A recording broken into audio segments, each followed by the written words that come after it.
What's up everyone, it's Caddy with Money US. So markets here just a little bit more flat to slightly higher on the day, but a lot of individual stocks such as SMCI, like super microcomputer. What the heck is going on with this stock here? Because it is now well over $1,000 per share.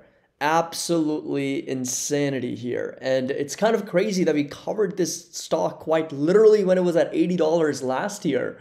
$80. It was at 80 bucks to now over $1,000 per share. Quite literally just been an absolute beast here in the last year, going up over 1,200 to as much as 1,500% in just a short span of time. In less than a year, it's just gone absolutely crazy.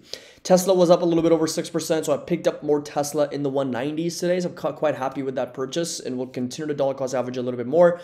Tesla still continues to be one of my bigger positions, along with, of course, Enphase, and I also did want to point out a lot of people did not believe in Enphase here. For the longest time, we were having this discussion in our Discord earlier. By the way, make sure that you drop a like on this video. I would really appreciate that. Subscribe to the channel if you haven't already. And again, the links to our Discord and Patreon is going to be down below if you're interested in joining and getting access to all the alerts, all the members-only videos, all the portfolio updates, everything, along with some newsletters that we are going to be starting out very soon here. This is going to be a weekly newsletter sent out to all the members with some very actionable stuff on that newsletter as well. And also do connect with me on Instagram if you want to, because that is going to give you a little bit more of an insight into portfolio gains, updates, tips, strategies, polls, a lot of stuff as well. And I do want to touch a little bit on Enphase because I posted this story earlier today, basically going over my position on Enphase, over 400 shares. It's amazing to see what's possible when you hold your ground, is what I mentioned in that story as well, because obviously I'm up a little bit over 10% now. Still nothing crazy, but the idea here is that when Enphase was selling off back in October, November on the back of these earnings, there was a lot of criticism. There was a lot of hate. There was a lot of people saying that Enphase was a shitty pick. It's done for. It's a company that's going to go under. It's not a company worth investing in. Caddy, what are you doing? You're not doing your research. We looked at the company's fundamentals. We understood collectively as a community that Enphase has potential. It's got fundamentals that are solid, that made sense for us at the time. And short-term sentiment, short-term price action and volatility can be the worst indicator for long-term stock performance. Let me repeat that again. Short-term price volatility, short-term sentiment can be the worst indicator for you to look at when you're judging a stock's long-term value creation. Same thing with SMCI. Just because SMCI is up over 1,000% to now over $1,000 and it's just gone parabolic, does that make it the best company in the world? No, it's only the stock price. The company is completely different than the stock price. And same thing happened with Meta, same thing happened with Nvidia, same thing happened with Tesla, same thing is happening with PayPal. And I feel confident that PayPal would also go through something very similar where it recovers, where it actually does, the market realizes and acknowledges and appreciates its fundamentals over time, that it continues to be a very strong company. So there's a lot of lessons, there's a lot of case studies here that we have done over the years of our investing and learned so many things that emotions play such a significant role when it comes to investing in the market. So don't let emotions get the best of you. Be grounded, be rational in your analysis. And if you like the company's fundamentals, and that's really what it comes down to. That's why I've so much tried to emphasize on the company's fundamentals, that at the end of the day, that's really what's going to create your conviction in a particular stock. If you don't study all about the stock, you're not going to be strong enough or convinced enough to hold the company while it's going through a tough time. Very, very simple. If you hear about a stock tip on, let's say, a family event or on YouTube or from your friend, and you buy it and the stock drops 30%, guess what? Who are you going to go to? That person that gave you the stock tip, right? You can't ask yourself, why am I holding this stock? Am I even convinced that this company is worth holding? That's the question that's only going to be answered when you actually study the stock, when you actually learn about the company. Okay, that's why it's so important. We obviously say do your own due diligence and do your own research, not from a financial disclaimer standpoint. Sure, that's got its place, but it's also from a place of you understanding what you're investing in, right? So that if things actually turn the wrong way, you have conviction, you have confidence to believe that, okay, what I'm holding, what I bought is a solid company, right? It's got great cash flows, great balance sheets, great revenues, great earnings, all that stuff. So that's why it's so important to always keep that in mind. Definitely do check out my Instagram, again, connect with me there, and join our Patreon and our Discord if you want to, and be a part of our Money Invest community. So markets overall, pushing higher. Dow up over 90 basis points, S&P back over 5,000, NASDAQ up over 30 basis points. This right here is from Robert Kiyosaki. He says, end of the American empire, and the S&P 500 is about to crash by 70%. Compares the U.S. economy to the fall of the ancient Rome, and says that stupidity repeats itself. So will history repeat? In a tweet earlier in the month, Kiyosaki posted the question, end of the American empire. He highlighted Americans' willingness to wager significant amounts of money on the Super Bowl and the country's staggering debt levels. He said, and I quote, this week, Americans will bet $68 billion on the game. At the same time, America's debt is the highest in world history, a debt America can never pay back. Kiyosaki did not cite the source of that $68 billion, but another association basically mentioned that they expect the wagers to be $23 billion on Super Bowl. And on the debt front, America indeed faces a challenge. The latest data from the Treasury Department shows that the U.S. national debt has now grown and surpassed an astonishing $34 billion. And the massive debt, along with the betting on the sporting event, prompted Kiyosaki to draw a parallel with the fall of an ancient empire. He did mention to bet instead on gold, silver, and Bitcoin, and has long advocated for these assets due to his lack of confidence in fiat currency. So, we already know Peter Schiff, Robert Kiyosaki, like a lot of people have been warning, have been very, very vocal with respect to the debt levels, with respect to the potential crash that's possible in the US. The bottom line is that nobody really knows how this is going to all play out. What's the end game, right? Warren Buffett was also asked point blank, what does he believe with respect to the inflation, with respect to the debt levels? Even he did not have a clear answer of how this is all going to play out. Ray Dalio has been a pretty big advocate of this unsustainable path of fiscal policy as well. Jerome Powell's been talking about it. So there's a lot of people that have already addressed their concerns with respect to this fiscal unsustainability, with respect to how they're managing money, how the Treasury Department's managing money. In fact, I went over the Congressional Budget Office report for 2024, literally in the other video, where they're expecting $1.6 trillion worth of deficits this year. They're expecting over $6 trillion of outlays, of expenses between Social Security, Medicare, Medicaid, defense, and discretionary spending, and revenues between payroll taxes, income taxes, and corporate taxes of just about $4.4 trillion.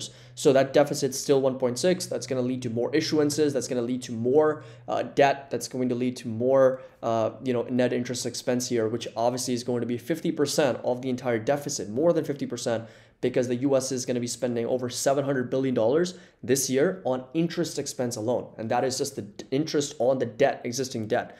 So, of course, there's definitely a big concern with respect to this type of analysis and what is going to be the path forward and what is going to be sort of like the end game here, which is exactly why it's so important to diversify a little bit more in a very smart manner. And, even though, of course, gold is not like my primary investment, right? It's not like what I am heavily going into, but I am slowly and steadily kind of building up my positions in gold and of course alternative investments as well, because they actually do hold value, right? So if I do, let's say, end up buying real estate this year, a couple properties in Dubai, which is what my plan is, that's also going to be a physical real estate, physical asset that you can have, and that's going to generate some cash flow instead of kind of depending on stocks alone or bonds only, right? So it's really important to smartly diversify your portfolio a little bit and have a much broader allocation strategy, I should say, because the world that we're living in now is not the world that the greatest investors grew up in, because that was a significant growth phase for the US post-World War, and we've seen the debt levels grow, we've seen productivity and everything kind of gone up significantly, but there is an element of technology, right? There is an element of AI, there's an element of technology that's going to increase productivity even more. So as I mentioned before in my previous videos, that there could be a time in our future where we have to accept the normalized unemployment rate to be higher and productivity to be higher as well. So the economy not to be in a quote unquote recession, even though unemployment is really high, but also at the same time productivity is high, because a lot of the stuff or a lot of the work that's being done is being done through AI, robotics, automation. There's going to be a lot of things that technology is going to help us with. But at the same time, if people do not upgrade their skills and they don't kind of move along with technology, there's a possibility that a lot of them could get left behind. And as a result, unemployment goes up, but at the same time, productivity is also higher. But nonetheless, I mean, Meta pushing higher, Tesla up, Amazon, Google, Microsoft, Apple all selling off a little bit, Nvidia finally pulling back as well. So we did have real estate, energy, materials, utilities, financials, all sectors pushing higher with technology and comm services pulling back. Very normal here. Coffee, natural gas, and orange juice pushing higher with ethanol, sugar prices, wheat all pulling back. And we got Bitcoin here just over 52,000. And Ether just over 2,800 as well. This right here is going to be the performance on a year-to-date basis. And as we already have discussed, technology, comm services are the two big leaders on the year-to-date basis, up over 9 to as much as 7%, along with healthcare coming in at a close third, 5.7%, financials up over 4%, industrials are up over 3%. This right here is going to be within technology, which sectors are doing really well, which industries. And it is to no surprise, semiconductors are kind of leading the way here, up the most, up over 22%. And that seems to be a really low number when stocks like SMCI are up over 250% year to date. And Nvidia is up, I think, over 40-50% already. We got computer hardware, we got semiconductor equipment materials, insurance, property casualty, entertainment, gambling, insurance, diversified shell companies, oil and gas refining, marketing. So all these are the ones that are up on a year-to-date basis very, very nicely. Now, when it comes to the valuation of a lot of these, so I want to point out that semiconductors are now looking at a forward PE of about 24 with a PEG ratio that is at 3.4, which obviously is a little bit on the higher end. And price to sales and price to book, take a look at these, 8 to as much as 10 for the company here, for these companies, for this sector, and price to free cash flow trading at just under 60 right now. So again, it is a sector that is definitely very, very expensive at the moment, along with some of the other ones that are actually quite reasonable. I would say PEG ratio in the 1.7 to 2% range here. Price free cash flow also quite reasonable, except for shell companies that actually be trading at 3.47 PEG and 89 times price to sales with a 491 price to free cash flow. That's possible because their earnings and cash flows may not be the best, and that's why we're seeing a significant discrepancy there. Now, coming over to the markets, starting with SMCI, over $1,000 after hours is up another 2.7%. It doesn't seem like this madness is going to end anytime soon, but when it does, it's going to create a perfect short opportunity. I'd be super careful just because it's moving, it's such rapid momentum here and lots of volume. I mean, 25 million shares, 2.5 times relative volume, and we got an overbought RSI. I mean, 92 on the weekly, 92 on the monthly, and you're not going to believe this, 96 on the daily chart. I have never seen a more overbought stock in my life. I'm going to be honest. I'm going to be very honest. I've never seen a more overbought stock in my entire life of 10 years, of almost 10 years of trading and investing. 96 RSI is a very unheard of. It is quite unheard of. I mean, SMCI, this is the first time SMCI itself is hitting a 96 RSI. It's never been there. Tesla, even in its best days, has never seen a 96 RSI. I mean, I could be wrong, but I've never seen any stock get up to over 90, almost 97, by the way. 97 RSI. That's about as overbought as it gets. I mean, obviously no stock's going to ever get up to over 100, but 97 is about as high as it gets, folks. Like, this is just insanity. Even Nvidia on its best days has never, I think, crossed over 90, 92 RSI. I think it's not even crossed over 90. Like, even right now, like you can see this rally, it's gone up to 85. This is 84. Like, that's what I'm talking about. SNCI is just, it kind of feels like it's blown through the roof. It's quite literally at the moon right now. It is just at the moon. S&P 500 here, starting with, so seeing a little bit of the momentum back up over 5,000. So continues to trade in a nice uptrend. There is a little bit of a negative divergence. And again, I want to be very clear that, sometimes beginner investors, new investors kind of get confused with the choice of words that I have, or maybe the analysis that I'm presenting. And they say that, you've been bearish for the last several weeks and the markets continue to push higher. Folks, one of the things that I think you need to get rid of is that bearish and bullish on a stock or an index, right? It's all about where the risk reward is. So for me, like, I'm not bearish because I want the markets to go up. I've been very clear, and I'll be clear again. I am mostly invested long. Nothing would make me more happy for the stock market to double from here. Okay? Nothing would make me more rich if the markets were to double from here. That would be fantastic. That would be great. I would be celebrating like crazy. But at the same time, I cannot ignore the fact that objectively speaking and looking at it from a risk reward perspective, the markets don't favor long trades here. Do they favor maybe some mild dollar cost averaging? Sure. Do they favor selling calls? Sure. Do they favor hedging and de-risking a little bit or rebalancing? Absolutely. But when you talk about strictly going long and start buying aggressively here at 5,000 on the S&P, that is something that I would refrain from because risk reward's not that great. We've already talked about how overbought the markets are and individual stocks are. So that is something that I think we all need to be on the same page of, right? That's the risk and reward analysis more important than making predictions about being bearish or bullish. Nobody here, at least not on this channel in our community, is making predictions about the markets being bearish or bullish. We have expectations, we analyze the risk, we analyze the reward, and then we make our decisions accordingly, okay? We don't make directional bets that, okay, stock's going to sell off here because, this is happening. Yeah, the risk reward is good. So if the risk reward is good, then we take a trade, we plan a trade and we take a trade. But if it continues to move higher, which it very well can, then we get out of it because our stop losses are so tight and capital preservation is very, very important. So that's where we are. S&P over 5,000, very, very strong move. NASDAQ here also continues to move up 30 basis points, a little bit under 16,000. Talking about the Magnificent 7 stocks here, I will be doing separate sector videos, just kind of dialing down on the format for those videos here. But Apple here coming down to 180, down about 16 basis points.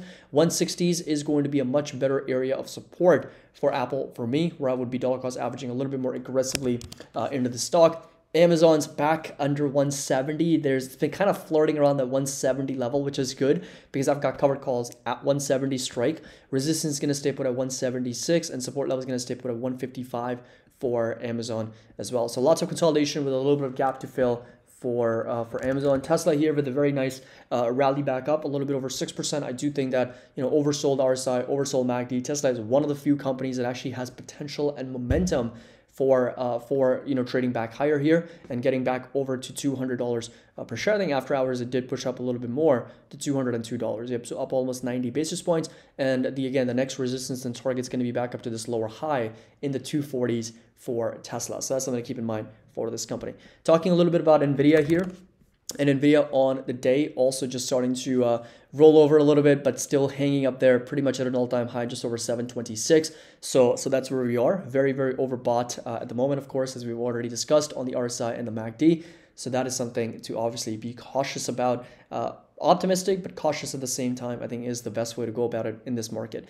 Microsoft here slightly going sideways, RSI, MACD coming down. It's still pretty much at an all-time high, almost at $410 per share. Support level is going to stay put down to 384, down to 366 for Microsoft. And then we look at Google and Meta, and Google here also dropping a little bit over 2%, selling right back down to that support. Resistance staying put at 150. We got rejected at that level perfectly and then selling right back down. And support level is going to stay put at 140 to 144 for Google. And then finally we come over to Meta. And Meta here, I feel like there's going to be some problems with my Wi-Fi once again. There's been such an issue with the Wi-Fi all week. And for that reason, I feel like I'll have to change my Wi-Fi and see if that works. Okay, so if Meta loads up, I'm going to break that down. Otherwise, we'll just wrap this up here very quickly. So, so the bottom line is, of course, a lot of Magnificent 7, core tech continues to kind of plug along. The markets here drifting higher slowly and steadily, trading an all-time high. Meta also at an all-time high at 488. Market cap now well over 1.2 trillion. I did a video on the Mark Zuckerberg's review of the Vision Pro. Definitely do check that out, but very, very overbought, of course, on the RSI and the MACD as well. So that's where we are with these Magnificent 7 companies. Enphase also had a pretty reasonable day, up a little bit over 2 to 3%. I think at one point it was up more. I think it was up over 5% at one point at 138, but nonetheless 3.6%, 136 is where it's at. It's coming up to that resistance right now. So this right here is going to be a resistance at 138, and we'll see if you actually do break out above this level or get rejected at that price once again. So hope you all enjoy this video and a complete update on the markets here. Let me know your thoughts down in the comment section below of what you believe the market is expected to do over the next couple of days here. Are you buying, selling, or holding in this market environment? As always, make sure that you drop a like, subscribe to the channel. Links to our Discord and Patreon is going to be down below. Happy investing. I'll see you all in the next video.